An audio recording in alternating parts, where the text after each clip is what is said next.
Alguns geólogos de bom grado acreditariam que os depósitos sedimentares foram assentados há milhões de anos. Mas o que querem que acreditemos não é absolutamente verdade.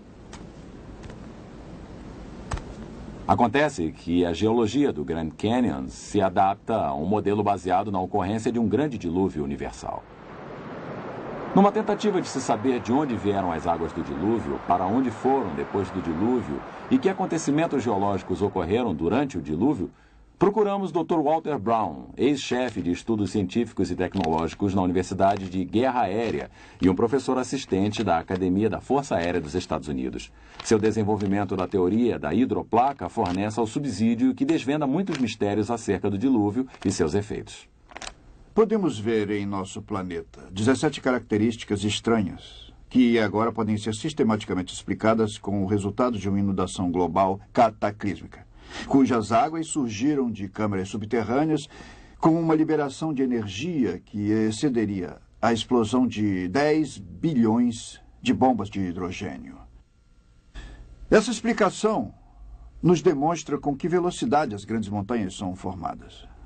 Ela explica os depósitos de carvão e de petróleo, o rápido afastamento continental, porque os soalhos marinhos possuem valas e centenas de desfiladeiros e vulcões. Ela explica a formação da camada estratificada e os registros de fósseis, as chamadas eras glaciais e os principais desfiladeiros em terra, principalmente o Grand Canyon. A era pré-diluviana provavelmente era constituída de um enorme supercontinente contendo uma vegetação viçosa, mares, rios e pequenas montanhas. De acordo com a teoria da hidroplaca, a era pré-diluviana possuía uma grande quantidade de água subterrânea, mais ou menos a metade da que hoje em dia temos em nossos oceanos. Esta água ficava em câmaras interligadas, formando uma fina casca respiradora, mais ou menos uns 800 metros de largura, talvez uns 16 quilômetros abaixo da superfície da Terra. O aumento da pressão na câmara de água subterrânea expandiu a crosta acima. É uma pressão exuberante, que é quando a pressão interna aumenta. A falha na crosta começou com uma rachadura microscópica que cresceu em ambas as direções, quase a 5 quilômetros por segundo. A rachadura, seguindo o caminho da menor resistência, circulou o globo em mais ou menos 2 horas. Enquanto a rachadura corria pelo globo, a crosta acima se abriu com um rasgão num tecido extremamente esticado. A água subterrânea sofria uma enorme pressão por causa do peso de 16 quilômetros de rochas pressionando sobre ela. Então a água explodiu violentamente para fora da ruptura. Os cálculos demonstram que, ao longo dessa rachadura que circundava o globo, fontes de água saíam em jatos supersônicos a mais de 30 quilômetros para a atmosfera. O borrifo dessas enormes fontes ocasionou chuvas torrenciais como a Terra jamais havia sofrido, tanto anterior como posteriormente. A Bíblia afirma que todas as fontes das grandes profundezas surgiram num só dia. E ela descreve tais acontecimentos há cerca de 4.500 anos atrás, o que agora podemos reunir cientificamente numa ordem de causa e efeito com a teoria da hidroplaca. As fontes das profundezas e a expansão do vapor produziram ventos violentos. Parte da água saindo em jatos acima da gélida estratosfera congelou, e cristais de gelo causaram enormes tempestades de neve, enterrando, sufocando e instantaneamente congelando vários animais.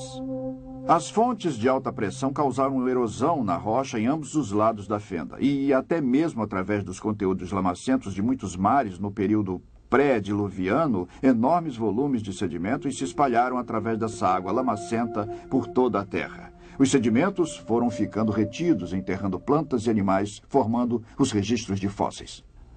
A vegetação levada pela inundação seguiu para regiões onde se acumulou e se decompôs em carvão e em petróleo através de processos que podemos repetir hoje em laboratório.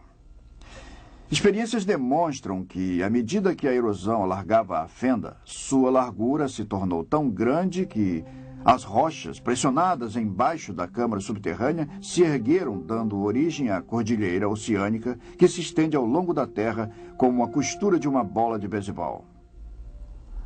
As placas continentais, as hidroplacas, ainda com água lubrificante abaixo delas, escorregaram para baixo, afastando-se da cordilheira atlântica que surgia.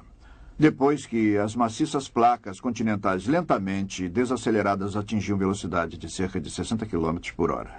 Chegaram até locais de resistência, se comprimiram e se enrugaram, e se tornaram mais espessas e se curvaram. As partes das hidroplacas que se curvaram para cima formaram montes, as que se curvaram para baixo formaram valas oceânicas.